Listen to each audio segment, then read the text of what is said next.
ముందు ఆ ఇంట్లో జాగ్రత్తగా ఉండు. మా అన్నగాడు ఏదేదో ప్లాన్లు చేస్తాడు. వాడి నుండి నీకేదైనా జరిగింది అంటే అప్పుడు మీ అమ్మా నాన్న నీ గురించి బాధపడతారు. వాళ్ళ చేతుల్లో నీకేమీ జరగకుండా నిన్ను నువ్వు కాపాడుకోవాల్సిన బాధ్యత నీకుంది. నిన్ను నువ్వు జాగ్రత్తగా చూసుకో. అర్థమైందా? అవునా? అయ్యో! సార్ నేనొచ్చి మాట్లాడతాను సార్. సరే, మీ అన్నయ్య వచ్చాడు. నువ్వు ముగ్గేస్తూ ఉండు. అబ్ ఏంట్రా, ఏమైంది? అనుకున్నంత పనయిందే. వాళ్ళు కారు తీసుకెళ్లి చెట్టుకు గుద్దేశారంట. అయ్యో! మా ఓనర్ ఫోన్ చేసి ఒకటే తిడుతున్నాడు. నేనిప్పుడే వెళ్ళి ఆయనతో మాట్లాడాలి. ఆ, నేను వస్తానురా. నువ్వెందుకే? అవసరం లేదు. నేను వెళ్ళి మాట్లాడతాను. అలా కాదు. నీకసలే ఆవేశం ఎక్కువ. నువ్వేం మాట్లాడతావో ఏంటో. నేను కూడా వస్తాను. వద్దే విను. అయ్యో! నన్ను తీసుకెళ్తావా లేదా? లేకపోతే అత్తయ్య మావకి యాక్సిడెంట్ అయిందని చెప్పాలా? ఏయ్! సరే ఎక్కు. హ్మ్.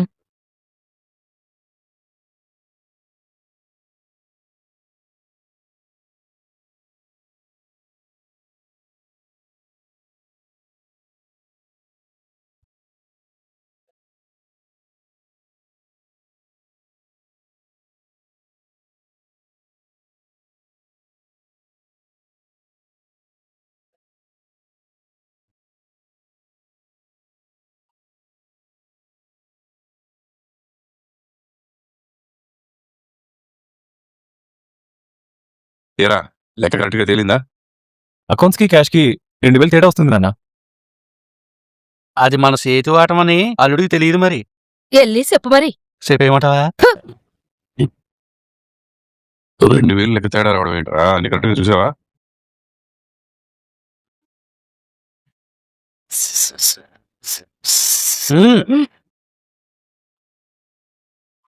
ఏంటి? బయటేం చేతనా? అమూల్యని మెల్లో తాళి కట్టుకోమని ఎవరు చెప్పారో కనుక్కోటానికని వెళ్ళాను. కాని కోన్ని కొన్న రోజే కుక్కెత్తికెళ్ళిపోయినట్టుగా ఆ పేమొచ్చేసి నా ప్లాన్ని సిడగొట్టేసింది. రైస్ మిల్లుని మన గుప్పెట్లో ఎట్టేసుకోవాలనుకున్న మన ప్లాన్ కి షాకింగ్ ఇచ్చేలా మీ ఆయన దుకాణం ఎట్టేసాడు చూడు. అచ్చిపోయ్, పట్టి పట్టి పంగనామాలెడితే గోడపక్కకెళ్ళి దూసేసుకున్నాడని నాకు ఇట్టంటే నిజాయితీ నికాస్గల మొగుడు దొరికాడేంటి అమ్మా. ఈ గోకేదేదో మీ ఆయన్ని గోకుంటే పొద్దున్నే ఈ సీను ఈ టెన్షను మనకుండేది కాదు కదా. రాత్రే గోకటం, సిరక పలుకులు చెప్పి బుర్ర వాషింగ్ చేయటం అన్నీ అయిపోయాయి. ఈ కుక్కతో ఒక వంకర్లాగా ఇంత మంచి బుద్ధున్నోళ్ళని గమ్ముని బాగా చేయలేమే బాబా.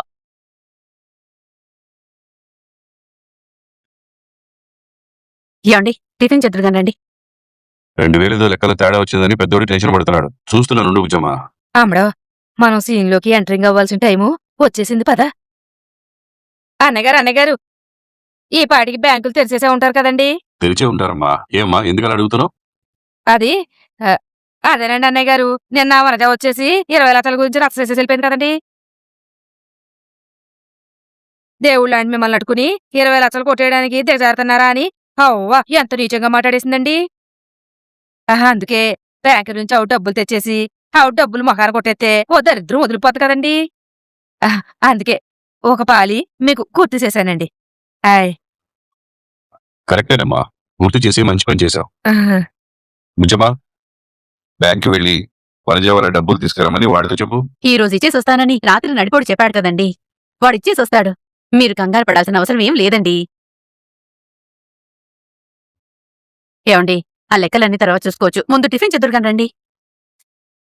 మామయ్యగారండి, సాగర్ మర్ది గారు కొత్త ఉద్యోగ హడావిడిలో పడిపోయి మొన్న మీరు చెప్పినా సరే వనజ గారికి డబ్బులు చేసి రాలేదు. దానివల్ల ఆవిడ ఇంటికొచ్చి గొడవ చేసేసింది. దారుణంగా మీ పరువు తీసేసింది. సాగర్ మర్ది గారు ఇప్పుడు కూడా కొత్త ఉద్యోగం మురిపంలో పడిపోయి ఆవిడికి డబ్బులిచ్చి రావడం మర్చిపోతారేమో. పైగా 20 లక్షలు సానా పిత్త డబ్బులు కదండి. సాగర్ మర్ది గారు ఒక్కరే బ్యాంకుకెళ్ళి డబ్బులు తేవడం కంటే మీరు మీ పెద్దపై గారు బ్యాంకుకెళ్ళి ఆ డబ్బులు అటుకొచ్చేసి ఆవిడ ముఖాన్ని కొట్టేస్తే నోరు మూసుకొని ఉంటుంది కదండి మాయగారండి. బుజ్జమ్మా, వాడొకసారి పిలు.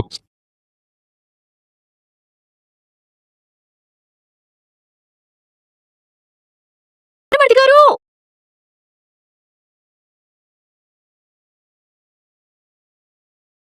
పద.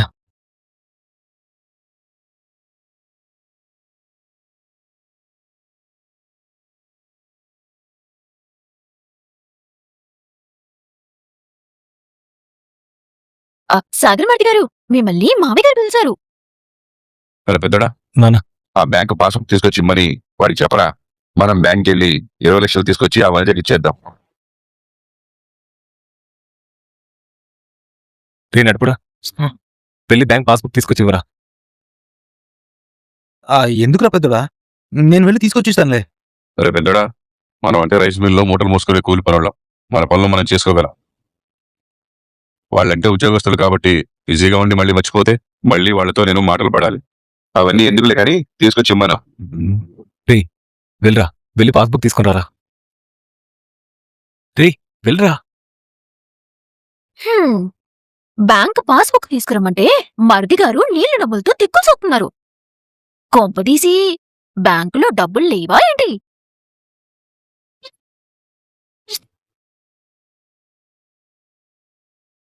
శ్రీరామ నీ నడిపోడా, నిజంగానే బ్యాంకులో డబ్బులు లేవా ఏంటి? అంటే అమ్మా, అది అది అది అది సాగర్ మర్ది గారి నోట్లోంచి మాట కూడా రావట్లేదంటే, ఎల్లి బుక్కడికి రావట్లేదంటే ఇదేదో కూతంత గట్టిగా ఆలోచించాల్సిన విషయమేనండి మావయ్య గారండి.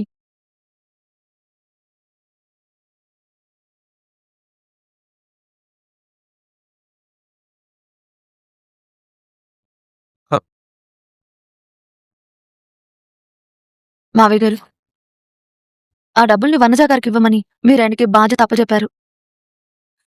ఆయనకు అప్పచెప్పిన పనిని ఆయన చేస్తారు. ఇంకాసేపట్లో బ్యాంకు నుంచి డబ్బులు తీసుకొచ్చి వనజా గారికి ఇచ్చేసి వస్తారు మావయ్య. అది కాదమ్మే, అన్నయ్య గారు మా అల్లుడు గారు బ్యాంక్ వెళ్ళి డబ్బులు అట్టుకొచ్చేస్తారులే. మీ ఆయన్ని బ్యాంక్ పాస్బుక్ కట్టుకొచ్చిమ్మని చెప్పు చాలు. అవును నర్మదా, ఆ బ్యాంకు బుక్ కట్టుకొచ్చి ఇవ్వను. నేను మాట్లాడుతున్నాను కదా, మరి మధ్యలో మీరెందుకు మాట్లాడుతున్నారు? మావయ్య, మీ అబ్బాయి మీకు తెలియకుండా ఏదో ఉద్యోగం తెచ్చుకున్నాడు కదా అని డబ్బుల విషయంలో కూడా మిమ్మల్ని మోసం చేస్తాడనుకుంటున్నారా? ఒకవేళ మీ అబ్బాయి మీద మీకు నమ్మకం లేకపోతే చెప్పండి, ఇప్పుడే పాస్బుక్ తీసుకొచ్చిస్తాను. శ్రీరామ నా బిడ్డ మీద మాకు అలాంటి అనుమానాలేం లేవులేమ్మా. నేను నడిపోడా, నువ్వే బ్యాంకుకెళ్ళి వాళ్ళ డబ్బులు వాళ్ళకిచ్చేసి. ఏమండి, సరేనా? సరే ఉజ్జమ్మ, త్వరగా తెచ్చి ఇమ్మను. సరే. అరే పెద్దడా, నువ్వురా.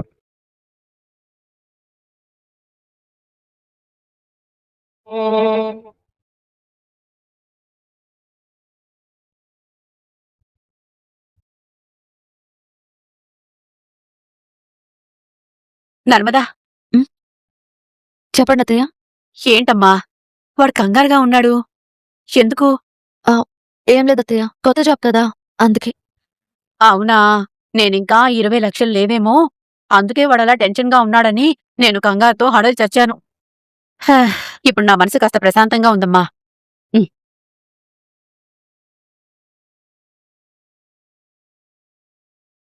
బ్యాంకు పాస్బుక్ తెమ్మనగానే సాగర్ అంతలా ఉణికిపోయాడంటే ఆ డబ్బుల విషయంలో ఏదో పెద్ద స్కాము ఉన్నాయని ఫుల్లుగా టోటికి కొట్టేస్తుంది.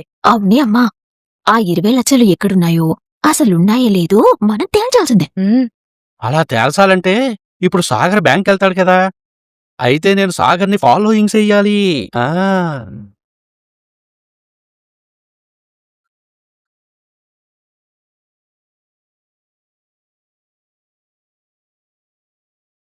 Thank you Narmada, thank you so much. నువ్వు మాటలతో కవర్ చేసి నన్ను సేవ్ చేశావు. లేదంటే ఆ 20 లక్షలు నేను వాడుకున్న విషయం అందరి ముందు బయటపడిపోయేది. వదులు సాగర్, ఒక తప్పు చేస్తే దాని తాలూకా పరిణామాలు ఎలా ఉంటాయో చూడు. భర్తని కాపాడుకోవడం కోసం నేను కూడా అబద్ధాలు చెప్పాల్సిన కర్మ పట్టింది. మీ అమ్మా నాన్నల్ని నువ్వు మోసం చేసింది చాలదన్నట్టు అత్తా మామలు నా మీద పెట్టుకున్న నమ్మకాన్ని నేను కూడా మోసం చేస్తున్నాను. ఈ విషయం ఏదో ఒక రోజు బయటపడితే అప్పుడు నేను అత్తమామల ముందు తలెత్తుకొని తిరగలనా? నువ్వు తప్పు చేసి నన్ను కూడా ఊబిలోకి లాగేశావు కదా సాగర్. నన్ను కూడా అందరి ముందు దొంగలా నిలబెట్టేలా ఉన్నావు కదా. ప్లీజ్ నర్మదా, ప్లీజ్ అలా కోపడుకో. ఏం చెయ్యాలో అర్థం కాక, ఈ గండం నుంచి ఎలా బయటపడాలో తెలియక నేను టెన్షన్తో చచ్చిపోతున్నాను. కానీ అసలు గండం ఇప్పుడుంది నర్మదా. ఇప్పటికిప్పుడు నేను ఆ 20 లక్షలు ఎక్కడి నుంచి తీసుకుని రావాలి? ఏం చేయాలో అర్థం కావట్లేదు నర్మదా. మరి ఏ ధైర్యంతో ఆ డబ్బులు పెట్టి జాబ్ కొన్నావు సాగర్? ఆ డబ్బులు తిరిగి ఎలా ఇవ్వగలనని ఇలా చేశావు? వనజ వాళ్ళ డబ్బుల్ని తిరిగి ఇచ్చేయాలి కానీ నువ్వు వాడేసుకుంటే అది నీ మెడకే చుట్టేసుకుంటుందని ఆ డబ్బుల్ని ముట్టుకునేటప్పుడు నీకు తెలీదా? మరి సమస్య నుంచి ఎలా బయటపడగలనని పరే వాళ్ళ డబ్బుల్ని నీ సొంత డబ్బుల్లా వాడుకున్నావు. ఈ భయం బుద్ధి అప్పుడేమయ్యాయి? ప్లీజ్, అసలుకే టెన్షన్తో చచ్చిపోతున్నాను. నీ మాటలతో నన్ను ఇంకా చంపకు. నువ్వే ఏదో ఒకటి చేసి నన్ను ఈ గండం నుంచి బయటపడే, లేదంటే నేను ఇంట్లో ఉండలేను. ఎటు వెళ్ళిపోతానో నాకే తెలీదు. Please please please Narmada, please please Narmada, Narmada.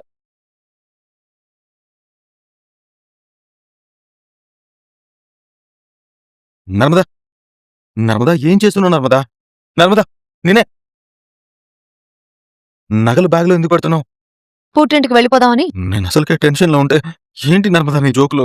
నువ్వు చేసిన గొప్ప ఘనకార్యానికి ఇప్పటికిప్పుడు 20 లక్షలు తీసుకురావాలంటే ఈ నగలు తాకట్టు పెట్టడం తప్ప నా ప్రాణానికి మరో దారి ఏమేడ్చింది?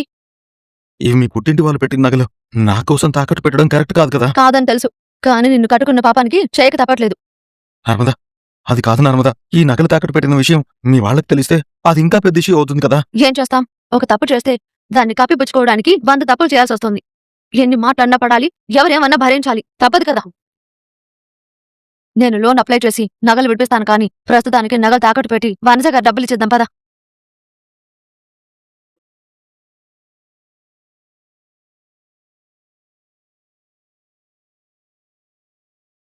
నన్ను ఇంతలా అర్థం చేసుకునే భార్య దొరకడం నా అదృష్టం నర్మదా. అర్థం చేసుకోవడం అంటే భర్తకి కష్టంలో తోడుండడం అంతే తప్ప భర్త తప్పు చేసినా వెనకేసుకురావడం కాదు. భార్యగా నీ వైపు నిలబడాలి కాబట్టి నిలబడుతున్నాను, కానీ అత్త మావేల్ని మోసం చేస్తున్నాననే బాధ మాత్రం నన్ను ప్రతి క్షణం వెంటాడుతూనే ఉంది. పద.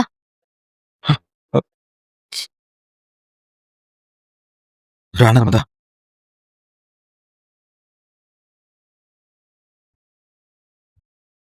ఓకేనా?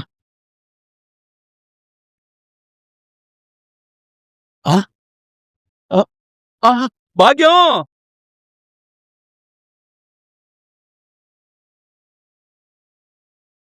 సాగర్ ఉద్యోగానికి ఆ వనజ డబ్బులకి ఏదో లింక్ ఉందని డౌటింగ్ కొడుతుంది. కానీ ఆ లింకుని ఎట్టా తెగ్గొట్టు అర్థం కావట్లేదు. భాగ్యం! భాగ్యం! భాగ్యం! భాగ్యం! అమ్మో! ఏదో కుక్క ఎంట పడ్డట్టుగా ఛీ! ఎందుకలా పరిగెత్తుకుంటొచ్చావు? బొక్క బొర్ల పడితే బాడీలో ఏ పాటు పనికి రాకుండా పోతుంది. ఏహే! పాటలు పనికి రాకపోయినా పర్లేదు కానీ పనికొచ్చే న్యూస్ ఒకటి చెప్తాను విను. ఏటది? బ్యాంకుకు వెళ్ళాలంటే పాస్బుక్ తీసుకొని వెళ్ళాలి కదా. ఆ కానీ నర్మద చెంగు చాటున ఏదో బ్యాగ్ దాచుకుంటూ వెళ్ళింది. ఏటి నువ్వు అనేది? అవును, బావగారు సాగర్ను ఒక్కడనే కదా బ్యాంకుకు వెళ్ళమని చెప్పారు. కానీ కూడా నర్మదా కూడా వెళ్ళడం, బ్యాగును కొంగుచాటును దాచుకోవడం, ఇదంతా చూస్తుంటే ఏదో పెద్ద సీన్ ఉంటాదని అర్థమవుతుంది. కాని భాగ్యం బుర్రుందా నీకు అసలు?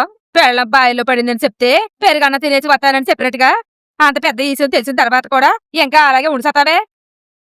బేగెళ్ళి ఫాలోయింగ్ చేసేయ్. ఎక్కడికి వెళ్తున్నారో ఏడు చేస్తున్నారో కనిపెట్టి సావు. అయితే ఓకే, గెటప్ చేంజ్.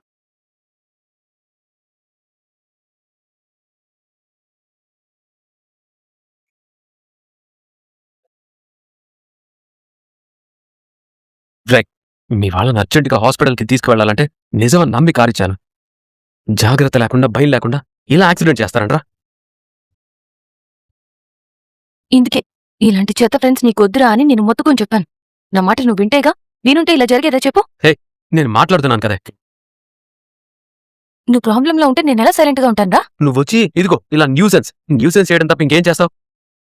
సార్తో మాట్లాడి నేనేదో ఒక విధంగా సర్ది చెప్పుకోను, నాకు తెలీదా? ధీరజ్, ఒక్క నిమిషం. ఇక్కడ జరగాల్సింది మీరు గొడవ పట్టం కాదు, నేను మాట్లాడటం. నాకు జాబ్ చేయడం అవసరమని నువ్వు నన్ను బతిలాడుకుంటే సర్లే మంచి కూరాడు కదా అని నీ కారిచ్చాను. కాని నువ్వేమో ఈ తాగుబోతే అదవుల కారిచ్చి డొక్కు అయ్యేలా చేశావు. ఏం చేద్దామంటావు మరి? సార్, నా డబ్బులతో నేనే రిపేర్ చేయిస్తాను. రిపేర్ చేస్తే అతుకులు బొంతలాగే ఉంటుంది కానీ కారు ఇంతకు ముందులాగా ఉండదు కదా ధీరజ్. లే సార్, అలా ఉండేలాగా నేను చేయిస్తాను. అంతకు ముందులాగా ఉండేలా చేయిస్తానంటావు. అవును సార్.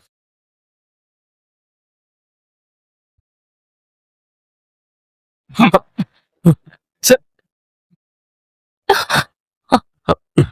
ఏంటి సార్ మీరు షర్ట్ మీద పోసారేంటి సార్? షర్టు మీద పడింది టీనే కదమ్మా, సర్పులో నానబెట్టి సబ్బుతో ఉతికితే పోతుంది కదా. ఏంటి ఉతికినా సరే షర్టు మీద మరకలు కాస్తో కూస్తో కనపడతాయని, షర్టు మీద టీ పడిందనే ఫీలింగు మైండ్లో అలాగే ఉండిపోతుందని ఫీల్ అవుతున్నావా? మీరు ఆఫ్టర్ ఆల్ 500 రూపాయల షర్ట్కే ఫీల్ అయితే 5 లక్షల కారు విషయంలో నేనెంత ఫీల్ అవ్వాలమ్మా? కారు ఎంత రిపేర్ చేయించినా సరే యాక్సిడెంట్ అయిందన్న ఫీలింగ్ నా మైండ్ లో కూడా అలాగే ఉంటుంది కదా. సార్ ఇంకెప్పుడు ఇలా జరగకుండా చూసుకుంటాను సార్. ఈ ఒక్కసారికి ఎక్స్క్యూజ్ చేయండి సార్. ఈ ఒక్కసారి కోసం మళ్ళీ నీ కారు ఎవడిస్తాడయ్యా? అదేంటి సార్ అలా అంటున్నా? అవునయ్యా, రామరాజు గారి ఫ్యామిలీ అంటే మర్యాద గల ఫ్యామిలీ అనుకున్నాను. కానీ మీ ఫ్యామిలీ సక్రమంగా లేదని, రామరాజు పిల్లలందరూ పద్ధతి పాడు లేకుండా వంకర టింకరగా పెరిగారని నువ్వు మరోసారి నిరూపించావు. మొన్న మీ చెల్లి కూడా పెళ్లికి ముందు ఎవతోనో లేచిపోయిందట కదా. మీ నాన్న నా పిల్లలు జెమ్స్ అని కాలు ఎగరేశాడు. ఈ దెబ్బతో మొత్తం దిగిపోయిందిగా మీ బాబుకి. మొఖం చెల్లక ఇంట్లో నుంచి బయట కూడా రావడం లేదటగా. ఏయ్, మా నాన్న గురించి మా ఫ్యామిలీ గురించి తప్పుగా వాగుతావా? నిన్ను ధీరజ్, ధీరజ్ ఆగు. ధీరజ్ వద్దురా, వదులు. చంపేస్తా. నా దగ్గర పనిచేసేవాడివి, నేనిచ్చే డబ్బుల కోసం నా దగ్గర చేతులు కట్టుకొని నిలబడేవాడివి నా షర్టు పట్టుకుంటావా? మా నాన్నని తక్కువ చేసి అవమానిస్తూ మాట్లాడితే చంపేస్తాను. ధీరజ్, నిన్ను- ధీరజ్ బుద్ధి లేకుండా ఏంటి గొడవ? లేకపోతే మా నాన్న గురించి తప్పుగా మాట్లాడతాడా? వీణ్ణి ధీరజ్, చంపేస్తానేమనుకున్నావు? వదలండ్రా. మీ నాన్నలాగే నువ్వు కూడా చాలా పొగరు చూపిస్తున్నావురా. కానీ నేను నీ కారు ఇవ్వకపోతే ఎవడో నీ కారు ఇవ్వడో నీకు ఉద్యోగం దొరకదు, తెలుసుకో. ఎవరో నాకు ఉద్యోగం ఇచ్చేదేంట్రా బోడి? నువ్వు కారు ఇవ్వకపోతే నేను బతకలేను అనుకుంటున్నావా? ఈ ధీరజ్ అంటే ఏంటో చూపిస్తానురా నీకు. పోరా చూస్తావుగా, రెడీగా ఉండరా. పోరా. పదో.